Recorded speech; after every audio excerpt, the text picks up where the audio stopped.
नमस्कार भाइयों और बहनों। इस कहानी के सभी पात्र और घटनाएं काल्पनिक है। इसका किसी भी जीवित या मृत व्यक्ति से कोई भी संबंध नहीं है, और अगर इत्तेफाक से संबंध आता भी है तो वो एक संयोग समझे। तो चलिए कहानी शुरू करते हैं। मैं अपने पति से बहुत प्यार करती थी। जब मैं विधवा हुई तो मुझे हर समय उनकी याद सताती थी। सभी ने मेरी दोबारा शादी करने का फैसला किया, लेकिन यह सुनकर मैं रोने लगी कि मैं अपने पति से बेवफा नहीं हो सकती।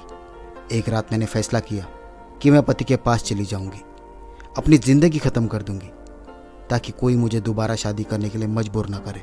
इसलिए मैं आधी रात को नदी किनारे चली गई, जहां हम दोनों अक्सर एकांत में मिलते थे, और मैं उस पेड़ के नीचे बैठ गई जिसके नीचे हम दोनों बैठते थे। अभी 20 मिनट भी नहीं हुए थे कि ये देखकर मेरे होश उड़ गए जब मेरे पति ने अचानक मेरे कंधे पर हाथ। क्या पति की मौत के बाद पत्नी को अपना प्यार का कत्ल कर देना चाहिए? मुझे अपने पति से गहरा प्यार था, इतना प्यार कि शब्दों में बयान नहीं किया जा सकता। लेकिन फिर ऐसा हुआ कि मेरे पति की मौत हो गई। मुझे ऐसा लग रहा था कि मैं एक जिंदा लाश बन गई हूँ। मैं हंसना भूल गई थी, मुझे रोने की आदत लग गई थी, रंगीन कपड़ों से नफरत होने लगी थी।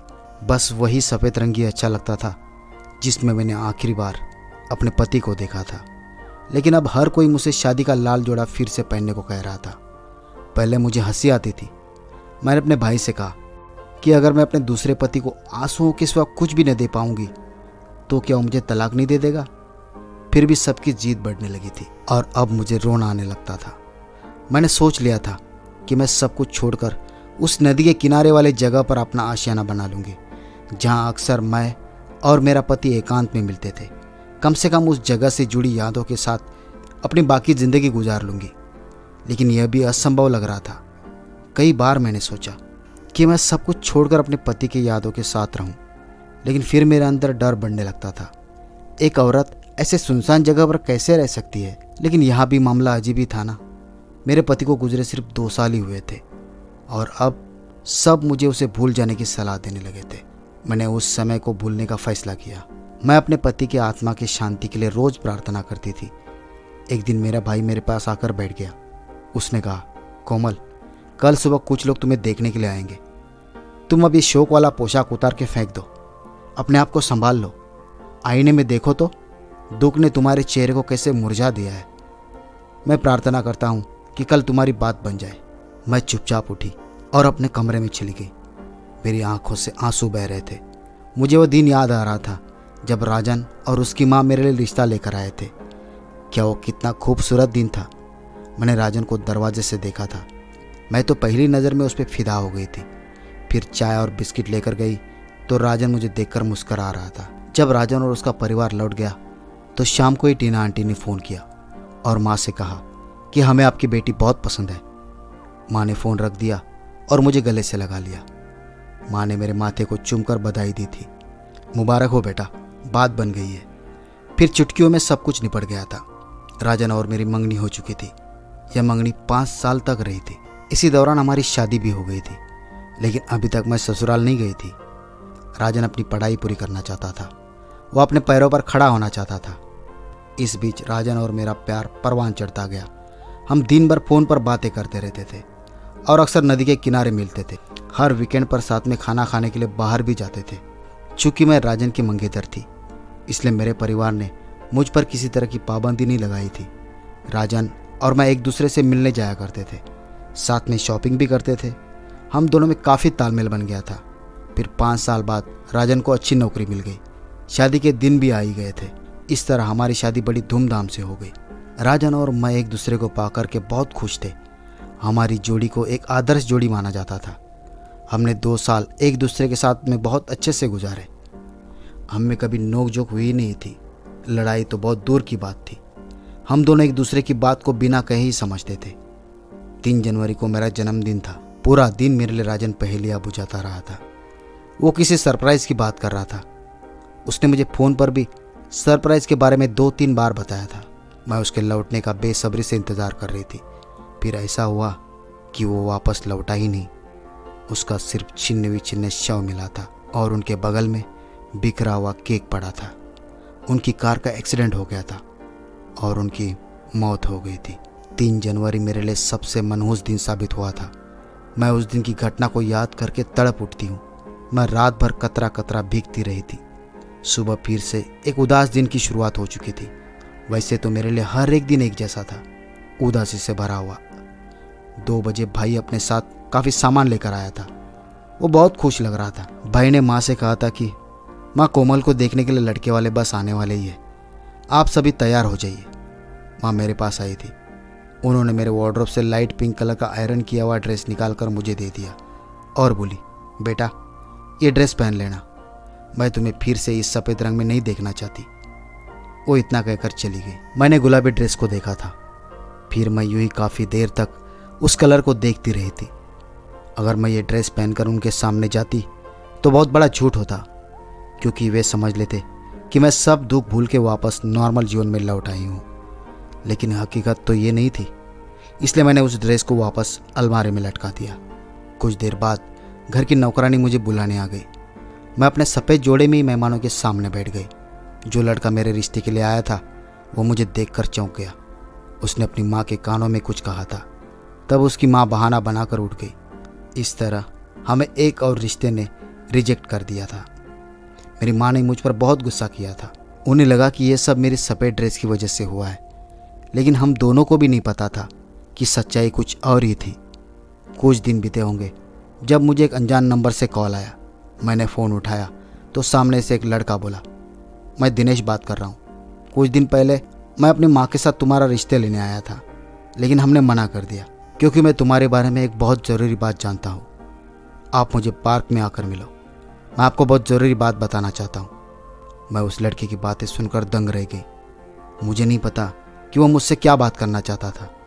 मैंने दिनेश से मिलने के लिए हाँ कह दिया था।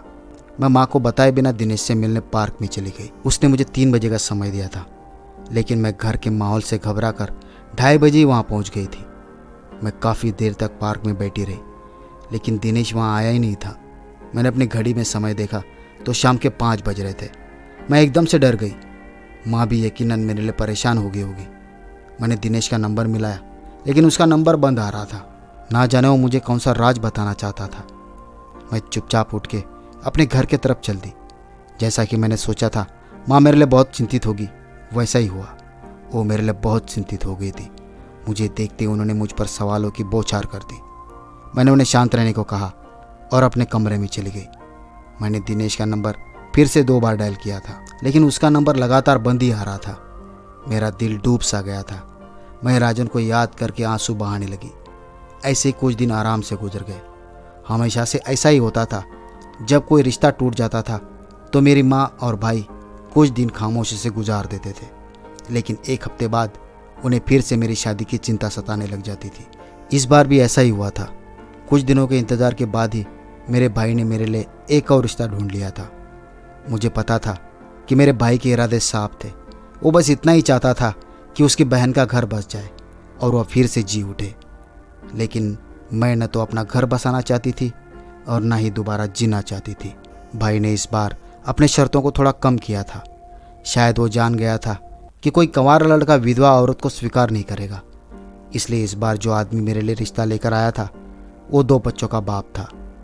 उनकी पत्नी का भी भरी जवानी में स्वर्गवास हो चुका था। मेरी माँ ने इस बार भी मुझे रंग बिरंगे कपड़े थमा दिए थे, लेकिन मैंने इस बार भी अपने मन का ही काम किया था। मैं सफ़ेद पोशाक में रमेश के सामने गई। वो मुस्कराया और बोला, मुझे ये रिश्ता मंजूर है, क्योंकि शायद कोमल अपने पति को भूल नहीं पाई है। मैं भी अभी तक अपनी पत्नी को नहीं भुला हूँ, लेकिन क्या करे, मुझे अपने बच्चों के लिए एक माँ की ज़रूरत है और मुझे एक साथी की। मेरी माँ और भाई की आंखों से खुशी झलक रही थी। मुझे रमेश से हमदर्दी हुई, लेकिन इस हमदर्दी में मैं अपने पति के साथ बेवफाई तो नहीं कर सकती थी ना। मुझे मालूम था कि इसे कोई ना कोई अच्छी लड़की मिल ही जाएगी, इसलिए मैंने अपनी माँ से साफ मना कर दिया। मैं बोली, माँ मैं शादी नहीं करना चाहती। मैंने अपने भाई को भी समझाया, लेकिन इस बार वो मेरी एक भी बात सुनने को तैयार नहीं था। उन्होंने आपस में ही सारे निर्णय लिए थे। एक शाम को मेरा भाई मेरे पास आकर बैठ गया। मेरा भाई मुझसे 4 साल छोटा था, लेकिन उसने मेरा बाप बनकर मुझे दिखाया था। जमाने की कोई तकलीफ मुझे होने ही ना दी थी। भाई ने कहा, आज से ठीक 4 दिन बाद तुम्हारी शादी है। मुझे उम्मीद है कि रमेश तुम्हें बहुत खुश रखेगा। मेरी बहन, इस बार कोई हंगामा मत करना और खामोशी से विदा होकर नई जिंदगी की शुरुआत करना। मैं चुप ही रही थी। मैंने मन ही मन में ठान लिया था कि अब सब कुछ छोड़कर राजन की उस यादगार जगह पर चली जाऊंगी। मैं क्यों किसी के बात की परवाह करूं जब कोई मेरी बात की परवाह नहीं करता। लेकिन दिल में 100 तरह के सवाल उठ रहे थे। आखिर मैं नदी के पास कैसे रह पाऊंगी? लेकिन मैंने अपने दिल की करने की सोची थी। दिन ऐसे ही बीतते गए। मेरे दिल में एक अजब सी हलचल मचलने लगी। आखिरकार मैं फैसले के घड़ी तक पहुंच गई थी। सुबह मेरी शादी थी। मैंने एक कलम और कागज़ उठाया और घर वालों के नाम एक खत लिख डाला। मैंने लिखा, मेरी प्यारी माँ और प्यारे भाई, मैंने आपको कई बार समझाने की कोशिश की है कि मैं शादी के लिए तैयार नहीं हूँ, लेकिन आपने मेरी बात नहीं मानी। अब मैं आप सबको छोड़कर इतनी दूर जा रही हूँ जहाँ कोई भी मुझे शादी करने के लिए मजबूर नहीं करेगा। मुझे खोजने की कभी भी कोशिश मत करना, क्योंकि आप मुझे ढूंढ नहीं पाएंगे। मैंने कांपते हाथों से वो खत अपने तकिए पर रख दिया था। मैंने अपने बैग में एक सूट डाला और रात के अंधेरे में खुमशान शहर की ओर कदम बढ़ा दिए थे। मैं बहुत घबराई हुई थी कि पता नहीं अब क्या होगा। मैंने अपने आप को एक बड़े से कंबल में ढक लिया था। मैं डरते डरते पैदल ही चल रही थी। करीब 1 घंटे के बाद मैं उस नदी के पास खड़ी थी जहाँ मैं और राजन मिलते थे। वहाँ इतना सन्नाटा था कि मेरा दिल बुरी तरह से हाँफ रहा था। लेकिन मैं जानती थी कि जब मैं राजन के पास पहुँचूंगी तो मैं पूरी तरह से सुरक्षित हो जाऊंगी। मैं धीरे धीरे कदम रखते हुए आगे बढ़ रही थी। आखिरकार मैं उस पेड़ के पास पहुंच ही गई जिसके नीचे राजन और मैं बैठते थे। मैं इस पेड़ के नीचे बैठ गई और जोर जोर से रोने लगी। रात के अंधेरे का सन्नाटा टूट गया था। मैंने राजन से शिकायत की, राजन, तुमने क्यों मुझे इस दुनिया में अकेला छोड़ दिया? मेरे राजन कहाँ चले गए? क्यों चले गए? मैं इस तरह शिकायत करती और रोती जाती। बहुत देर तक रोने के बाद मेरा दिल का खुमार उतर चुका था। रात का अंधेरा अभी भी फैला हुआ था। मैंने आजू बाजू में नजरें दौड़ाई तो मेरे अलावा वहाँ कोई भी मौजूद नहीं था। मैंने अपने बैग से अपना सूट निकाल लिया। उस सूट में मैंने अपने हिफाजत के लिए एक चाकू छुपा कर रखा था। मैं चाकू से उस पेड़ पर हम दोनों ने अपने लिखे हुए नामों को उजागर करने लगी। लेकिन नाम को रेदना बिल्कुल भी आसान काम नहीं था। डर के मारे बार बार मेरे हाथ से चाकू छूट जाता था। मैंने सोच लिया था कि पेड़ पर लिखे हुए हमारे नाम को बड़ा करके मैं अपने जीवन की यात्रा को समाप्त करने वाली हूँ और सीधे राजन के पास पहुँचने वाली हूँ। मैं एक अकेली औरत एक सुनसान रात में एक छोटे से चाकू के सहारे एक बड़े से पेड़ पर लिखे हुए हमारे नाम को बड़ा करने में व्यस्त थी। 2 घंटे की कड़ी मेहनत के बाद आखिरकार मैं कामयाब होने ही वाली थी। मगर पेड़ के जड़ का छिलका बहुत सख्त था। नाम को कुरेदना कदम दर कदम कठिन होते जा रहा था। आखिरकार मैं उस नाम को कुरेदने में सफल हो गई। बस अब मेरा ये काम बचा था कि मैं उस पेड़ को लटक कर खुदकुशी कर लूँ और सीधे राजन के पास पहुँच जाऊँ। सुबह की रोशनी भी फूटने लगी थी। मैं रस्सी लटकाने की तैयारी में लगी थी कि मेरे कंधे पर किसी ने हाथ रख दिया। मैं एकदम से उछली पड़ी थी। मैंने जल्दी से गर्दन घुमा के देखा तो पीछे दिनेश खड़ा था। जैसे मैंने दिनेश को देखा मैं एकदम से रोने को आ गई थी। तुरंत मैंने कहा, भगवान के लिए मुझे मेरे पति के लिए मर जाने, ऐसा करने से मुझे हरगिज मत रोकना। वो बोला, तुम पति के लिए अपनी जान क्यों देना चाहती हो? मैं बोली, जब वो इस दुनिया में नहीं है तो मैं ही जी के क्या करूँगी? दिनेश धीरे से हंस दिया था। वो बोला, याद है एक दिन मैंने तुम्हें फ़ोन करके कहा था मुझे तुमसे मिलना है, पार्क में आ जाना। मैं तुम्हें एक राज की बात बताऊंगा। लेकिन फिर किसी कारणवश मैं पार्क नहीं आ पाया। पर आज उस राज से पर्दा उठा ही देते हैं। तुम यहाँ से उठकर मेरे साथ चलो, जल्दी ही सुबह होने वाली है। मैं नहीं चाहता कि तुम किसी मुसीबत में फंस जाओ, इसलिए मेरे साथ चलो। दिनेश की बात सुनकर मैं एकदम से घबरा गई। मैं बोली, ये तुम किस तरह की बातें कर रहे हो? तुम कौन से राज की बात कर रहे हो? मैं जानती हूँ कि तुम झूठ बोल रहे हो। तुम मुझे नुकसान पहुँचाना चाहते हो। मैं तुम्हारी बातों पर विश्वास नहीं करूँगी। दिनेश बोला, मैं अपनी माँ की कसम खाकर कहता हूँ कि मैंने जो कुछ भी कहा है सच कहा है। तुम यहाँ से उठो और मेरे साथ चलो। मैं उसकी बात सुनकर स्तब्ध रह गई थी और मैं उसके साथ निकल पड़ी थी। दिनेश आगे आगे चलने लगा था, मैं भी उसके पीछे पीछे चल पड़ी थी। उसने मुझे अपने कार में बिठा लिया और कार को सुनसान इलाके की ओर मोड़ दिया। मुझे डर लगने लगा था, लेकिन अब मैं कुछ भी नहीं कर सकती थी। मैंने खुद को हालात के भरोसे पर छोड़ दिया था। दिनेश ने अपनी कार को एक बड़े से फार्म हाउस के सामने ले जाके रोक दिया। वो बोला, मेरे पीछे पीछे आओ। मैं कार से निकल आई थी। सूरज की रोशनी में मेरा ड्रेस मैला सा लग रहा था। मैंने अपने कपड़े झटक के धूल हटा दी और हम दोनों फार्म हाउस में दाखिल हो चुके थे। दिनेश मुझे एक बड़े से कमरे के पास ले गया था। वो बोला, तुम अंदर चली जाओ। मैंने जल्दी से दरवाज़ा खोला और अंदर दाखिल हुई। सामने का नज़ारा देखकर मैं तो दंग रह गई थी। मेरे सामने राजन खुद पड़ा हुआ था। वो पट्टियों से बंधा हुआ था। मैं उसके बिस्तर की ओर भागी और फूट फूट कर रोने लगी। आवाज़ सुनकर राजन ने झट से आंखें खोल दी थी। वो मुझे देखकर सिसकने लगा था। मैं बोली, राजन ये सब क्या है? तुम्हें क्या हुआ है? वो सिसकते हुए बोला, ये बेवफाई की सज़ा है कोमल। मैं तुम्हें अपने बेवफाई की कहानी सुनाने जा रहा हूँ। तुम दिल थाम कर बैठ जाओ। फिर उसने बताना शुरू कर दिया। कोमल, तुम्हें याद ही होगा कि हमारी शादी के 1 साल बाद ही मैंने तुम्हें बताना शुरू कर दिया था कि ज़्यादा काम होने के कारण मैं बहुत व्यस्त रहता हूँ। लेकिन तुम मुझे बार बार ये एहसास कराती थी कि मैं तुम्हारा ख्याल नहीं रखता और मैं हंसकर टाल दिया करता था। मैं भी जानता था कि मैं क्या कर रहा हूँ। दरअसल इस दौरान मेरे बॉस की बेटी भी ऑफिस आने लगी थी। उसे देखकर ऐसा लगा कि ये तो वही है जिसकी मुझे सदियों से तलाश थी। मैं उसके मोहब्बत में गिरफ्तार हो गया था। उसकी भी मेरे जैसी हालत थी। हम दोनों ने एक दूसरे से प्यार का इजहार भी किया। मेरे बॉस की बेटी जानती थी कि मेरी शादी हो चुकी है, लेकिन हम एक दूसरे के प्यार में मजबूर थे। मैं ऑफिस के काम जल्दी ख़त्म कर देता था। फिर मैं होता और निशा होती थी। हम एक दूसरे के साथ घूमते फिरते रहते। फिर एक दिन उसने मुझसे कहा कि हम दोनों को शादी कर लेनी चाहिए।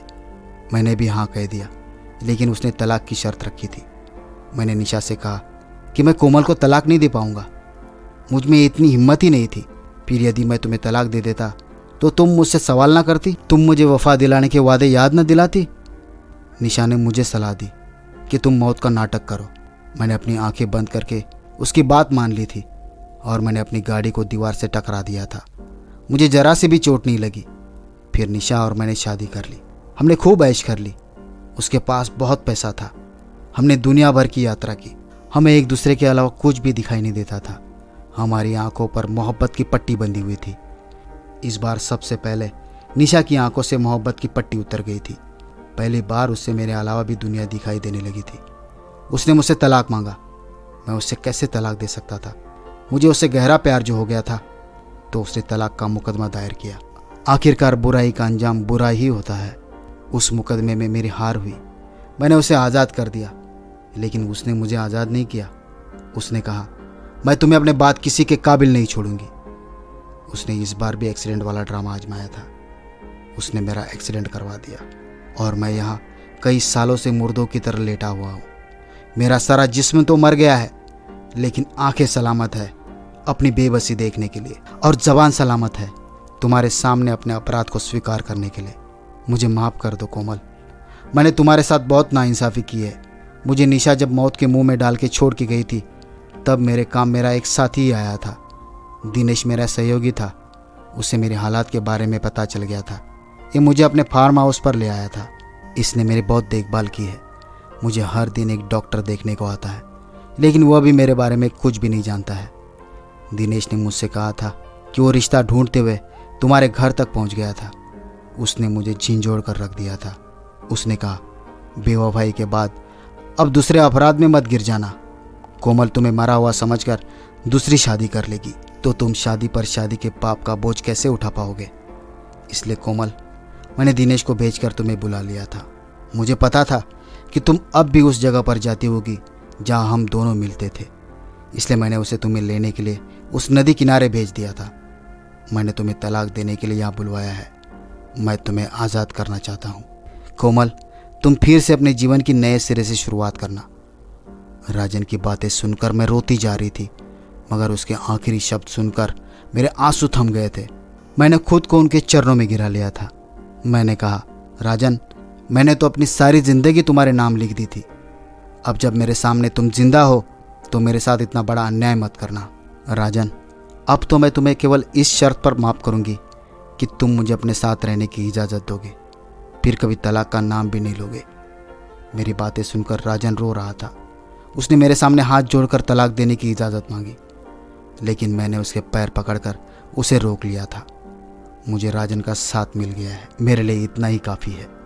अब मैं हर रोज़ राजन की सेवा करती हूँ। मैं उससे बहुत सारी बातें करती हूँ। भगवत गीता पढ़ के सुनाती हूँ। वह हर पल मुझसे माफ़ी मांगता रहता है। डॉक्टर ने मुझे बताया है कि राजन के ठीक होने की कोई संभावना नहीं है। मैंने कहा, डॉक्टर साहब, प्यार संभव और असंभव से भी परे होता है। मेरी बात सुनकर डॉक्टर साहब हंस पड़े थे, लेकिन मैं हंस भी नहीं पा रही थी। तो भाइयों और बहनों, ये थी आज की कहानी। अगर कहानी अच्छी लगी हो तो वीडियो को लाइक कीजिए, शेयर कीजिए और कमेंट भी कीजिए। और हाँ, सबसे ज़रूरी बात, अगर आपने अभी तक मेरे चैनल को सब्सक्राइब नहीं किया है तो प्लीज़ सब्सक्राइब करें। तो भाइयों और बहनों, मिलते हैं अगले वीडियो में एक और दिलचस्प कहानी के साथ। तब तक के लिए नमस्कार। धन्यवाद भाइयों और बहनों।